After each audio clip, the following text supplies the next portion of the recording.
O áudio que vocês vão ouvir agora é parte do podcast Xadrez Herbal. Caso vocês queiram ouvir mais sobre esse assunto e outros temas de política internacional, é só ir em xadrezverbal.com.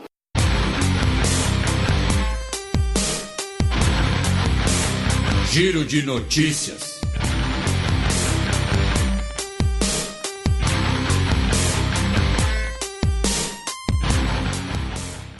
Notícia do último domingo, dia 7 de julho. Manifestantes voltam a protestar em Hong Kong e fazem atos em áreas turísticas.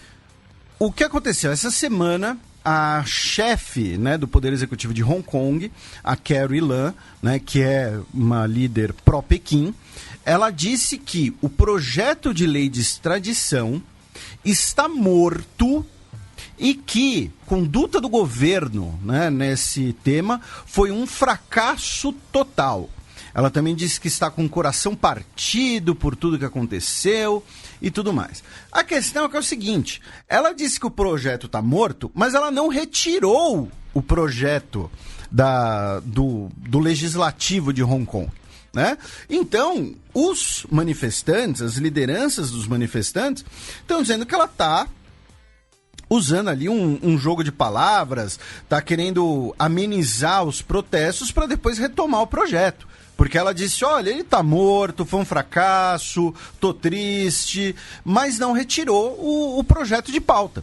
Então as manifestações continuam, e aí, como diz a manchete que você leu, a manchete da France Press, os manifestantes, inclusive, estão ocupando regiões onde ficam as estações de trem, onde partem os trens de alta velocidade para a China continental.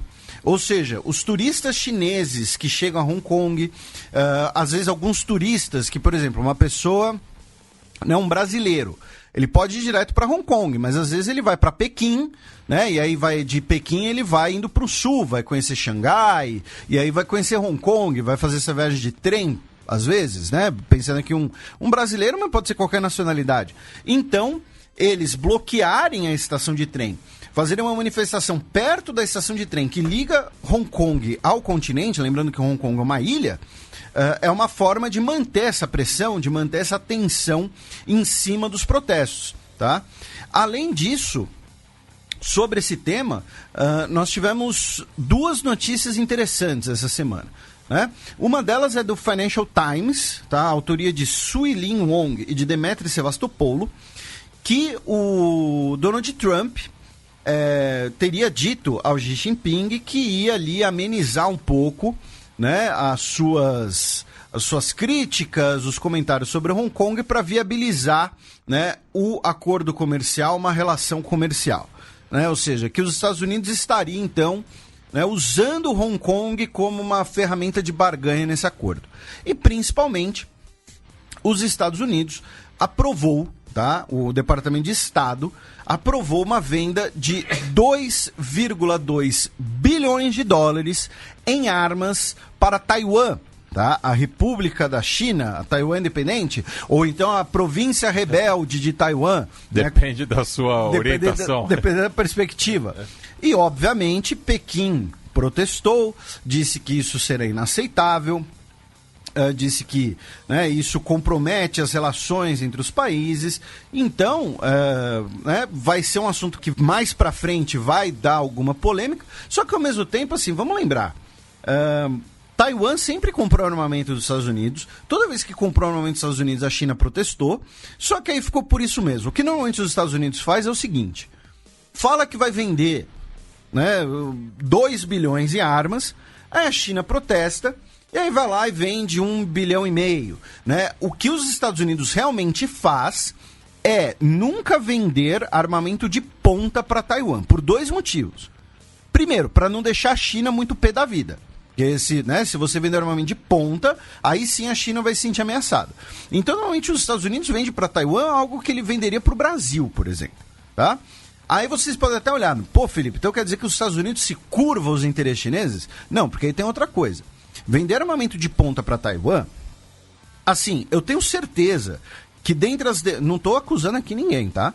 Dentre as dezenas de milhares de militares de Taiwan, tem pelo menos uns 5 que são simpatizantes da China. né, que são eventualmente, vamos usar a palavra correta aqui, espiões da China. Então você vender um armamento sensível para Taiwan significa que em algum momento os chineses podem dar uma olhadinha nele, pode vazar uma informação ali, vazar um nude, entendeu? Então, é também uma maneira de, além de não deixar a China pé da vida, não comprometer os segredos industriais e tecnológicos dos Estados Unidos. Notícia da última segunda-feira, dia 8.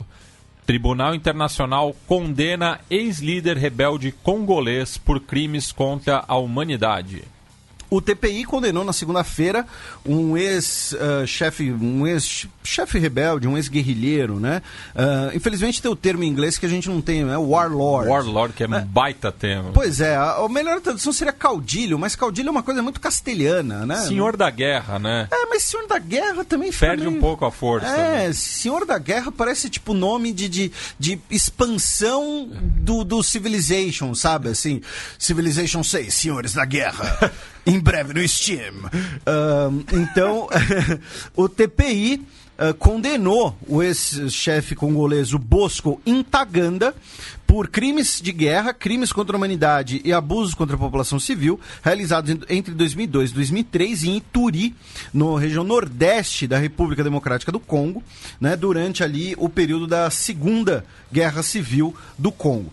Ele era conhecido como Terminator, tá? Era o apelido dele. Ele pessoalmente matou um padre, ele ordenou a violência sexual contra mulheres e ele foi então declarado de 13 crimes de guerra e 5 contra a humanidade e vai agora, né, vamos ter uma audiência para determinar a sua sentença. Tá? Desde 1999, de acordo com algumas contabilidades independentes, cerca de 60 mil pessoas morreram nessa região. Que, lembrando, né, o Congo é uma das regiões mais ricas do planeta. Aí você pode olhar pra gente e falar, não, vocês estão de sacanagem com a minha cara, porque o Congo é um país marcado por guerras, é um país pobre. O subsolo do Congo vale alguns trilhões de dólares. Tem muito nióbio. Pior que deve ter mesmo. Mas assim, você tem ouro, você tem urânio, você tem inclusive o material radioativo das bombas de Hiroshima e Nagasaki veio do Congo, tá? Se vocês não sabem, não tem urânio nos Estados Unidos. Inclusive a gente até tratou, né, no Fronteiras Invisíveis do Futebol sobre a República Democrática do Congo, também é bom fazer essa distinção, né, que esse é o Congo Kinshasa, antigo Zaire, que é o antigo Congo belga. Isso. Que não confundir com o Congo Brazzaville, que fica do outro lado do rio Congo. Enfim. E no Fronteiras a gente até destacou, né, o movimento separatista em Katanga, que fica daí no sudeste do país. Inclusive já teve um breve período de independência, inclusive financiado, né, por mineradoras principalmente europeias. Mas justamente essa disputa de território por conta dos recursos minerais que explica em boa parte os conflitos civis, né? Isso, e esse é um adendo muito bom, porque assim, como é que tem tanta movimento rebelde ali e tal? Não, normalmente são grupos que controlam a região e as mineradoras pagam esses grupos para controlar esse território e garantir os negócios. É a mesma lógica da milícia, tá? É a mesma lógica. Eu fui pegar aqui um texto meu, que eu escrevi uma vez para a Gazeta, sobre o Santos Cruz, que operou no Congo, e claro, não é uma estimativa minha, né? Eu coloquei no texto, porém, é uma estimativa de outras fontes, que o solo do Congo contém cerca de 24 trilhões de dólares em ouro, cobalto, cobre, diamante e columbita tantalita, que é conhecido em inglês como coltan, é essencial para a indústria da tecnologia, e dele é extraído o nióbio, tá? Cerca de 80% das reservas globais de columbita tantalita estão sob o solo do Congo, tá? Então assim, o Congo é uma das regiões mais ricas do mundo, tá? Pode não ser da superfície para cima, mas é da superfície para baixo. Notícia da última terça-feira, dia 9, que nos foi enviada pelo Fernando Vives, nosso correspondente em Sydney. Mas a gente não paga nada. Não.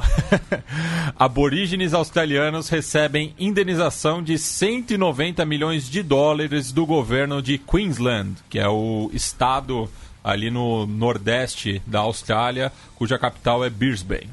Isso, e aí o próprio Vives ele deu uma explicação melhor, porque não é bem uma indenização, é mais um reembolso de dinheiro roubado, e mesmo assim não reembolsaram tudo. Cerca de 1/3, né? Isso, porque o que aconteceu? Os trabalhadores indígenas, né, o Protection Act, lembrando, a Austrália foi durante muito tempo um país oficialmente racista. O que eu quero dizer com oficialmente racista? Eu não estou falando de racismo, o racismo que nós temos na sociedade, ou de injúria racial. Muita gente confunde racismo com injúria racial, inclusive, tá? Não é a mesma coisa. E quando eu falo oficialmente racista, é no nível da África do Sul, do Apartheid, tá? Era a política oficial do White Australia, que a gente já mencionou aqui algumas vezes. E dentro dessa política, cerca de 10 mil trabalhadores aborígenes, pelas leis de Queensland, eles trabalhavam para o governo, tá? Ali como um processo de adaptação, e os seus salários eram retidos pelo próprio governo, né? Sob a argumentação de, olha, vocês estão trabalhando, e aí o dinheiro que vocês ganham a gente vai guardar aqui numa caixinha, e aí quando vocês terminarem de trabalhar, vocês pegam ele de volta, enquanto isso a gente vai usar o dinheiro para melhorar as condições de vida dos aborígenes. Na verdade, o governo usava esse dinheiro para obras de infraestrutura que favoreciam a expansão da fronteira agrícola australiana. Quando os trabalhadores aborígenes foram coletar os seus pagamentos, tinha lá apenas um resquício dessa grana. E aí, entre 1939 e 1972, o governo de Queensland se apropriou de $500 bilhão desses trabalhadores. Quem está falando isso é o Felipe, quem está falando isso é o advogado dos aborígenes, quem está falando isso é uma montagem no Nine Gag? Não, é o ex-primeiro-ministro Peter Beattie, tá? Tem fonte, tem nome, a pessoa que fez a estimativa. E aí, depois de um longo processo, um class action, né? Ou seja, um processo em nome de um grupo de pessoas, esse grupo de mais ou menos 10 mil aborígenes, o governo de Queensland fez um acordo e indenizou em 190 milhões de dólares essas pessoas. Tá? Então, é o quinto maior acordo desse tipo da história da Austrália. Foram 12 anos de disputa judicial. E, é claro, né, ainda vai dar uma certa dor de cabeça, dar uma polêmica, muito provavelmente vai ter alguém recorrendo da decisão, né, e tudo mais. Então, assim, é um exemplo desse tipo de política que a gente já comentou aqui. Um outro tipo bizarro desse tipo de coisa, que está começando a desaparecer esse debate, até por uma questão geracional, são os veteranos de Segunda Guerra Mundial, que eram dos impérios coloniais e recebiam menos, uma pensão menor do que os soldados brancos. Então, por exemplo, um negro da África do Sul que lutou na Segunda Guerra Mundial pelas forças britânicas, ele recebia às vezes 1/3 de pensão do que um branco da África do Sul que lutou pelos britânicos. Tá? Assim, mesmo a patente, entendeu? Não estou falando assim que o cara ganhava menos do que um coronel, um soldado ganhava menos do que um coronel. E só citando, né, esse passado da Segunda Guerra Mundial, que é importante frisar, é que em muitos casos isso acelerou, né, o processo de independência dos antigos impérios coloniais, sobretudo o britânico. Sim, dos coloniais, né, mais de 2 milhões de indianos lutaram na Segunda Guerra Mundial.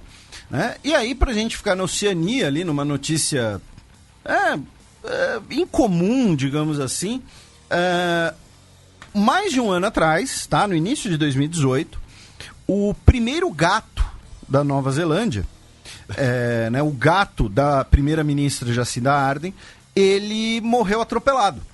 Tá? Era o Petals. Tá? E nunca se soube direito o que aconteceu. Foi outubro de 2017. Tá? Ele foi atropelado perto de casa. E aí, essa semana... Pedal que é remo, né? Porque ele tinha as patinhas ali meio, enfim, curiosas. E aí, essa semana, o vizinho que atropelou o gato finalmente mandou uma carta de desculpas, né? Dizendo, fui eu, né? Mandei aqui uma carta, tá aqui, desculpem, né? A filha do cara mandou também uma cartinha e tudo mais. Enfim, aí a primeira-ministra ligou, disse que não tem problema, que tá tudo bem, que acontece e tal. Então, essa semana, o mistério da morte do primeiro gato da Nova Zelândia chegou ao fim. Pô, o cara levou mais de um ano pra admitir. Pô, foi um acidente, cara. Tá, mas é o gato da primeira-ministra, sei lá. É um gato oficial. Podia dar complicação, lei antiterrorismo. Também na última terça, Egito pede que Interpol localize relíquia leiloada no Reino Unido. Nós tivemos um busto de pedra de Tutankhamon, de cerca de 3 mil anos de idade, que foi leiloado na Christie's, né, a famosa casa de leilões Christie's, por cerca de 4,7 milhões de libras, tá? De libras esterlinas, tá? Só como curiosidade, isso vai dar mais ou menos 22 milhões de tal-ok's, tá? Então, assim, 4,7 milhões de libras vai dar cerca de 22 milhões de reais, tá? E o governo egípcio disse que vai processar a Casa Christie's, dizendo que esse artefato é propriedade da sociedade egípcia, né? Propriedade do Estado egípcio. Criticou o governo britânico por ter permitido que o leilão continue. Disse que o artefato não tinha os documentos adequados, ou seja, ele muito provavelmente foi roubado, tá? E aí esse roubado pode ser, desde ele foi roubado, sei lá, há 100 anos atrás, quando o Egito era protetorado britânico, ou roubado, por exemplo, recentemente. Lembrando que quando nós tivemos a queda do Morsi, o Museu do Cairo chegou a ser saqueado, tá? Então ele pode ter sido roubado, inclusive, recentemente. E aí, o governo egípcio pediu à Interpol que localize o comprador. A Christie's disse que não vai liberar a identidade do comprador, que não tem essa obrigação. E aí o Egito entrou em contato com a Interpol e disse, né, pediu para que seja localizado e que a peça é de propriedade do governo egípcio. Além disso, o British Museum, né, o Museu Britânico, disse que vai devolver algumas cabeças feitas de terracota de estátuas budistas ao governo afegão, tá? Essas peças, elas foram interceptadas no aeroporto de Londres em 2002, depois de elas estavam a bordo de um voo que vinha de Peshawar, no Paquistão. Tá? Nesse tempo todo, o British Museum foi guardião dessas peças. A pessoa que estava levando, né, foi acusado de estar levando essas peças, disse que não estava contrabandeando, na verdade estava tentando salvar as peças de depredação do Talibã, e por isso, né, o governo britânico estaria ali tendo um contato ali, né, extraoficial e tudo mais, com o British Museum sobre o procedimento de devolver essas peças para o governo afegão em Cabul. Lembrando que no Afeganistão nós estamos tendo uma negociação de paz, né, entre o governo e o Talibã. A preocupação de que essas peças possam eventualmente serem, né, alvo de políticas anti-iconoclastas, né, de movimentos radicais como o Talibã, que nem acontecia com o Daesh, em relação a patrimônio histórico e patrimônio arqueológico. Porém, o British Museum disse que elas são legalmente do governo afegão e devem ser devolvidas ao governo afegão. E falando em Afeganistão, essa semana tivemos mais um ataque do Talibã, que deixou pelo menos 14 mortos e 140 feridos, tá? Na região de Ghazni, tá? Perto de um quartel. E foi horas antes do início de mais uma reunião desse processo de paz que estão ocorrendo no Catar. Notícia da última quarta-feira, dia 10 de julho. Agentes da ONU confirmam que Irã enriqueceu urânio acima do permitido e Trump promete retaliação. Antes de comentar a notícia, no programa passado ou retrasado eu falei sobre a porcentagem de enriquecimento de urânio e ficou um pouco ambíguo. Teve gente que interpretou que urânio enriquecido a 20% seria suficiente para uma bomba. Não, o que eu quis dizer é que a partir dos 20% vão te olhar torto. Tá? Até 20% você tem aplicações energéticas, médicas, de pesquisa. A partir de 20%... é meio que... O que você quer fazer com isso? Né? Mas para você conseguir fazer uma bomba, já é para casa dos 90 e tantos %, tá bom? Então peço desculpas pela ambiguidade, tá? E a IEA confirmou que o Irã passou do limite de 3,67% de enriquecimento de urânio, tá? Foi a 4,5%.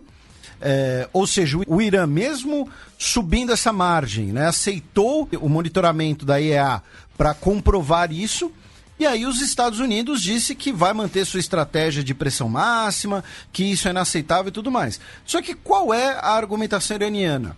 Por que a gente vai cumprir um acordo que não estão cumprindo com a gente? Os Estados Unidos saiu do acordo, a Europa está com medo de comprar briga com os Estados Unidos, então vamos violar o acordo, vamos subir aqui o urânio e mostrar que não estamos blefando. Além disso, nessa quinta-feira, navios iranianos teriam tentado impedir a passagem de um petroleiro britânico no Estreito de Hormuz, né, que controla ali a entrada do Golfo Pérsico, como uma retaliação, né, aquela captura do petroleiro iraniano em Gibraltar, que a gente falou no programa passado, e esses navios iranianos teriam recebido ali um chega pra lá, né, de uma fragata da Marinha Britânica, a HMS Montrose. Tá? Então ela teria dado um chega pra lá ali nos navios de patrulha da Marinha do Irã. Não chegaram às vias de fato, mas assim, né, para dar problema no mar é sempre muito fácil, né? Mas felizmente não deu nada, pelo menos por enquanto. Duas notícias de ontem, quinta-feira, 11 de julho.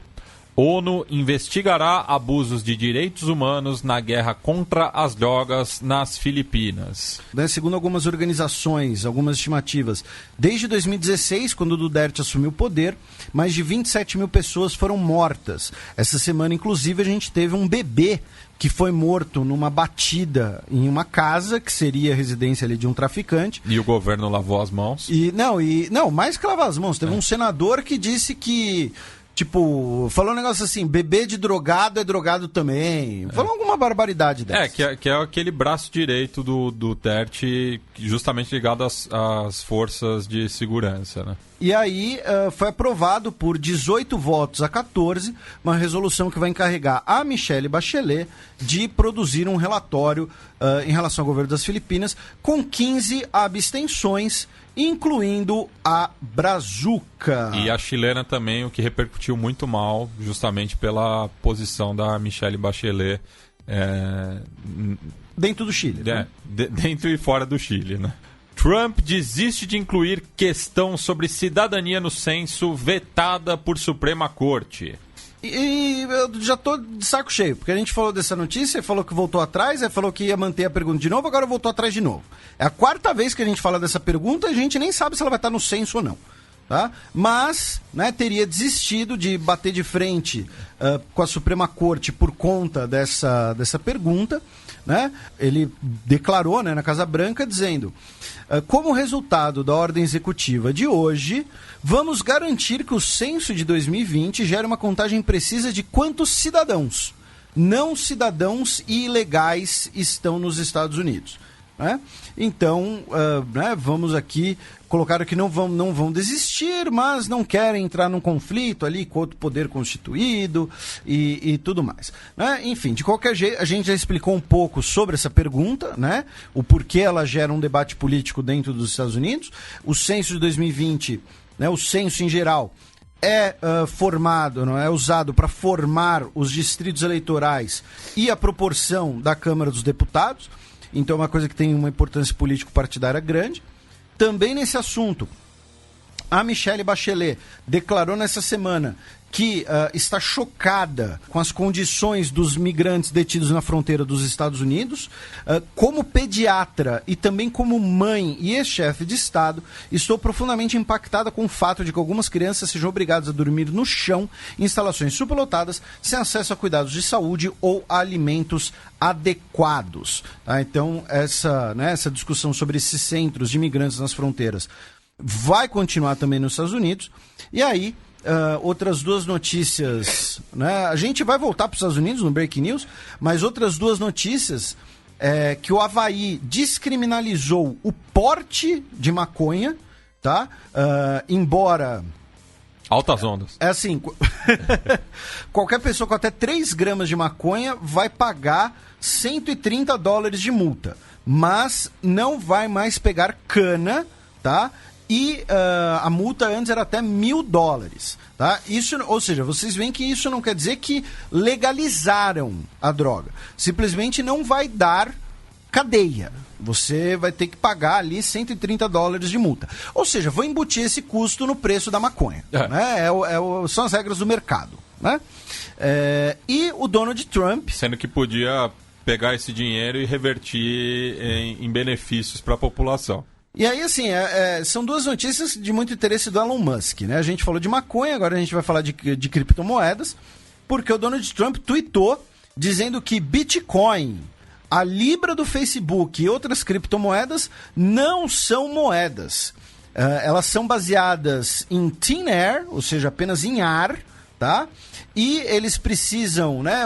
Se o Facebook e outras empresas querem se tornar um banco, eles precisam conseguir uma banking charter, né? E se tornar sujeitos a todas as regulações bancárias que são também impostas aos outros bancos, tá? E que a única moeda que ele confia é o United States Dollar, tá? Claro, né? Ele fez lá o comentário patriota e tudo mais, mas o fato nos Estados Unidos tá ganhando cada vez mais força a ideia de regular as criptomoedas, né? É aquela coisa, a legislação ela nunca acompanha a tecnologia sempre está muito à frente. E claro, você tem a discussão também de que, por exemplo, o dólar também é baseado em thin air, né? Porque assim, é aquela coisa, se tiver uma hecatombe nuclear, você não vai conseguir comer dólar, né? O dólar é um meio de troca que é garantido pela confiança que as pessoas têm nele, ou seja, é uma moeda fiduciária, é uma moeda que, se parar de ser usada, vai perder valor, né? Tem um cara que eu não sei se chega tanto, mas ele fala de uma maneira muito engraçada, mas ele fala que o dólar é um grande esquema de pirâmide. Né? Vou repetir, não sei se chega tanto, né? E claro, se ele quiser me dar os dólares dele, eu não vou reclamar. Mas então tá aí, o Donald Trump agora partiu para cima da criptomoeda do Bitcoin, tá? Vamos ver aí se isso vai resultar em alguma coisa. Abaixa o volume porque lá vem Breaking News. Secretário de Trabalho dos Estados Unidos renuncia por ligação com Epstein. O Alex Acosta, né? Agora ex-secretário de Trabalho, renunciou. É brother dele, Alex. Mas é como tá aqui, ok, Alexander Acosta, porque a FP grafou Alex Acosta. Renunciou, né? Porque quando ele era promotor, ele fez um acordo que resultou em penas mais brandas, né? Para o bilionário Jeffrey Epstein, que já era acusado de abuso sexual de menores na época, e aí o Alexander Acosta fez esse acordo para uma pena mais branda, tá? E aí ele disse que chamou o presidente, disse que pensava que a coisa certa a se fazer era se afastar e tudo mais. Naquela oportunidade, o Jeffrey Epstein cumpriu 13 meses de prisão por ter sido acusado de abusar sexualmente de dezenas de mulheres e meninas, tá? Aí o que acontece? Agora o Epstein está sendo, né, novamente indiciado, tá? O acordo, inclusive, foi declarado que era ilegal, tá? O Epstein, para evitar que seja preso, ele ofereceu sua mansão de $56 milhões no Upper East Side. Ele, né, que tem uma ilha no Caribe, tem um jatinho, a gente já vai falar desse jatinho, como uma fiança. Por quê? porque a promotoria de Manhattan, tá, de Nova York, diz que ele tem um extraordinário risco de fuga. Por quê? Porque o cara é rico e tem um avião. Então, assim, ele tem um extraordinário risco de fuga. Então, como uma forma de pagar uma fiança que garanta que ele não vai fugir, mas também evitar a prisão, ele chegou a oferecer aí a sua mansão de 56 milhões de dólares como garantia. E aí o que acontece? O caso do Epstein é que ele teria, basicamente, ele não é apenas abuso sexual de menores. Ele seria líder ali de um culto, de uma quadrilha de tráfico sexual de menores, tá? Então, as acusações que ele enfrenta agora são de pedofilia, violência sexual e tráfico sexual, tá? Ele teria ali clínicas, entre aspas, de massagens que exploravam dezenas de menores de idade, né, para atos sexuais. Ele teria produzido conteúdo pornográfico com essas pessoas. E o principal, né, eu mencionei do avião, porque o avião dele já havia sido chamado anteriormente de Lolita Express, porque ele usaria o avião para essas atividades, inclusive entretendo seus convidados. E entre esses convidados tem 2 amigos dele muito próximos. Um se chama Bill Clinton e outro se chama Donald Trump. Tá? O Donald Trump chegou a dizer numa entrevista em 2002 que o Epstein era um cara excelente, quem conheço há 15 anos, uma companhia muito divertida. Chegam a dizer que ele gosta de mulheres bonitas tanto quanto eu, mas o gosto dele é na ala mais jovem. Palavras do Donald Trump, 2002, revista New York. Tá? O Clinton teria voado no jatinho do Epstein diversas vezes. O Epstein teria realizado festas em que ele recebeu o príncipe Andrew do Reino Unido e também Leslie Wexner, que é o dono da Victoria's Secret, tá?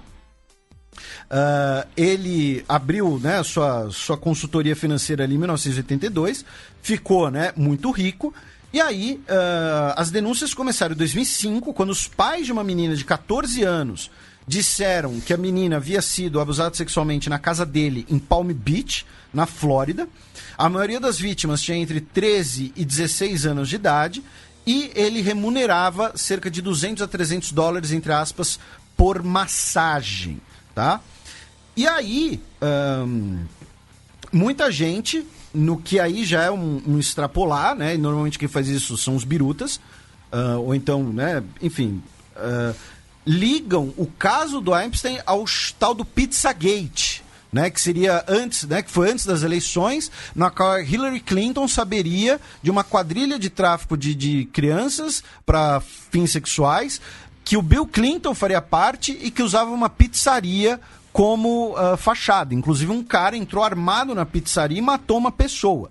Só que não, o caso desse cara do Epstein, pelo menos até agora, não tem nada a ver com aquela história daquela pizzaria, tá? Tem a ver com o caso do Lolita Express. E, como eu disse, ele é muito amigo de 2 presidentes, né? O Bill Clinton e o Donald Trump. E o Donald Trump, que até agora não falou nada sobre o caso, não se pronunciou. E o Bill Clinton já falou ali, né, que nunca fez nada de errado e tudo mais, né? Que... Ele é bom nisso, ele é bom falar isso. Pois é. Né? Então, claro, a gente está dando um resumo do resumo do resumo aqui, tá? Dessa história toda. Ela é bem mais profunda, bem mais asquerosa, inclusive, tá? Quem quiser ler, enfim, tem vários jornais que estão fazendo uma cobertura muito grande sobre isso, especialmente em inglês, é claro. E para a gente fechar, né, na questão jurídica, a Comissão de Justiça da Câmara dos Estados Unidos aprovou ontem uma dúzia de novas intimações a testemunhas que são citadas no relatório do Robert Mueller, incluindo aí o ex-secretário de Justiça do governo Trump e o genro Jared Kushner, tá? O ex-secretário de Justiça, o Jeff Sessions, no caso, e o Jared Kushner, tá? O genro do presidente, serão intimados a comparecer à Câmara para falar sobre o relatório Mueller.